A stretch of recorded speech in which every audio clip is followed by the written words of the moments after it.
Celui qui pense qu'il n'a rien à se prouver vit dans un déni total. Aujourd'hui, on est constamment noté. Ça commence dès l'école en fait. Dès l'école, il y a les classements qui sont faits. On est noté, on ramène des notes à la maison. À la fin de l'année, il y a un classement. Donc, ensuite, aujourd'hui, dans la vie, les entreprises sont notées. Quand tu vas au restaurant, tu choisis le restaurant qui a la meilleure note. Dans ton travail, les mieux récompensés sont, en tout cas, les personnes qui sont récompensées tout court, sont celles qui sont le mieux notées. Parce qu'elles ont atteint un certain objectif, parce qu'elles ont réussi à faire plus de choses que d'autres. Donc, dire aujourd'hui que non, je n'ai rien à prouver, ben non en fait. On vit dans un monde de perpétuelle compétition. C'est pour ça que je pense qu'il faut que tu sois tout le temps en compétition. Il faut que personnellement, hein, donc là je parle de développement personnel, il faut que tu sois tout le temps en compétition avec les autres. Il faut que tu arrives à être la meilleure version de toi-même. Tu dois le faire pour toi, pour ta famille, pour ta mère, pour ton père, ta famille, pour tes enfants. On est en perpétuelle compétition. Il n'y a que comme ça qu'on peut se surpasser. Se surpasser parce que si tu n'es en compétition avec personne, en fait, tu vas stagner tout simplement.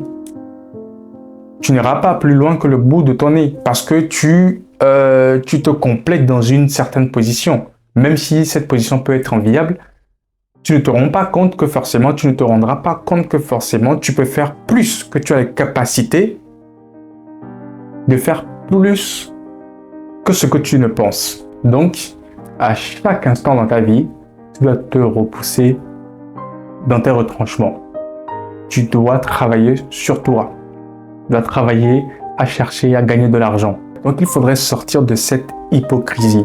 Je pense même que toi, pour aller plus loin, tu serais d'avis à récompenser les meilleurs d'une certaine catégorie. On est perpétuellement noté. Il n'y a que les meilleurs qui sont pris en considération. Donc, sois constamment à la quête de la meilleure version de toi.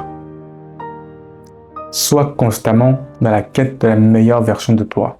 Et pour t'aider en ce sens, dans la barre de description, tu pourras accéder à une formation que j'ai faite totalement gratuite, je te l'offre, pour avoir déjà, en fait, si tu veux, les sous-bassements, les bases du développement personnel. Mais de façon concrète parce que ça va t'amener à passer à l'action tout de suite. La formation est intitulée « Passer à l'action en 5 jours seulement ». On a tous dit à un moment donné dans nos vies qu'on devrait également nous aussi impacter ou en tout cas changer le monde. Moi, je pense très sincèrement avec le recul finalement que avant de changer le monde, en fait, on devrait changer nous-mêmes. On devrait travailler sur nous-mêmes.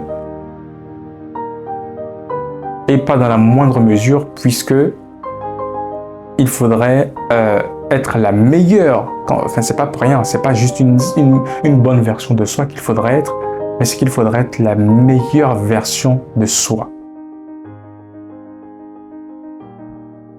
Avec des milliers de personnes, des millions de personnes dans leur meilleure version, imagine ce qu'on pourrait faire du monde. Il n'y a que comme ça qu'on pourrait rendre le monde meilleur. Être la meilleure version de soi. Être en perpétuelle compétition. Compétition contre tous, compétition contre soi-même. Car il n'y a pas de place pour la médiocrité. La médiocrité, on la laisse à ceux qui veulent bien se complaire dedans.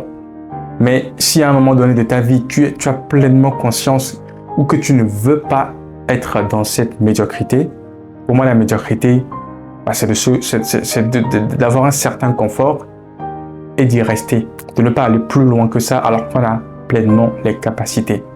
Si tu fais partie de ces personnes qui veulent rester dans la médiocrité, reste-y. Reste-y, tu n'auras que tes yeux pour pleurer. Une fois que ceux qui ont compris qu'il fallait aller au-delà l'auront fait et te laisseront seulement les miettes. Ne sois pas dans une position de consommateur, sois dans une position de créateur, soit dans une position de transformation, de proposition, de bâtisseur.